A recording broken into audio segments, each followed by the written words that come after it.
All right, what's going on, you guys? Nick here with Nick Strength and Power. So in this video, I want to talk about Greg Kovacs. Now, Greg Kovacs is an important piece of bodybuilding history because he was the first bodybuilder, or the first man really, to hit over 400 pounds and still be relatively lean. Now, at the peak of Greg Kovacs' career, he weighed 420 pounds in the offseason, and he still had visible abs and vascularity in his arms. So again, he's the first man to hit over 400 pounds and be lean. There's obviously a couple of strongman competitors and powerlifters and pro wrestlers that have peaked 400, but at that point, they had pretty high body fat. But Greg Kovacs was able to do that as a bodybuilder, and as we know, a bodybuilder in the offseason is typically going to be leaner than a strongman at the peak of his competition conditioning. So Greg Kovacs was 6'4", 420 pounds in the offseason, 330 pounds in competition condition. His arms at their maximum in the offseason were measured at 26 inches in the offseason, and in contest condition, they were said to be 25 inches. So his chest was measured at 70 inches in contest condition, and his quads were measured to be 35 inches in contest condition.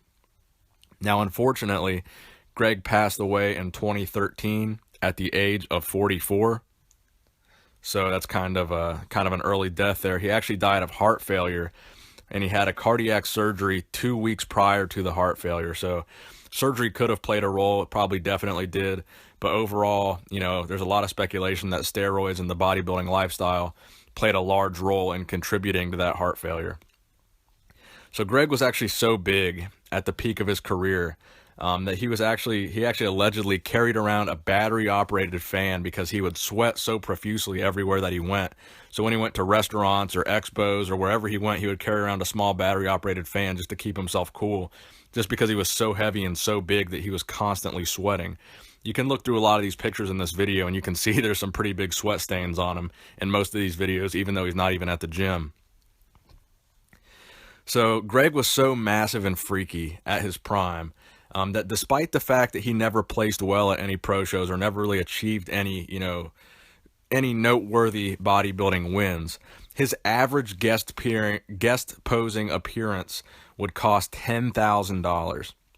So even though he wasn't a Mr. Olympia winner, or he wasn't an Arnold Classic winner, he never won the Ironman or anything like that, people would pay this guy $10,000 to come guest pose because he was that big and that freaky. Now let's go over some of his placings here. So he competed in the 1997 Night of Champions, where he placed 16th. The 1998 Ironman Pro Invitational, where he also placed 16th. The 2001 Night of Champions, where he did not place. The 2004 Arnold Classic, where he placed 13th. And the 2005 Toronto Pro, where he also did not place. So the reason for these bad placings was, despite the fact that he was one of the biggest bodybuilders of all time, his proportions were actually terrible.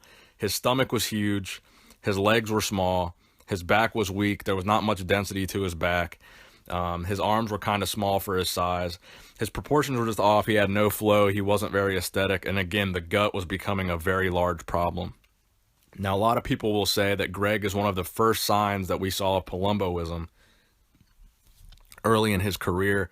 It didn't take him long to develop the Palumboism symptoms that we commonly associate with Palumboism. His gut was getting out of control very early on in his career, and especially towards the later years, you could really see that his extremities, his arms and his legs, were beginning to look smaller, and his gut was really starting to look like the centerpiece and get a lot bigger.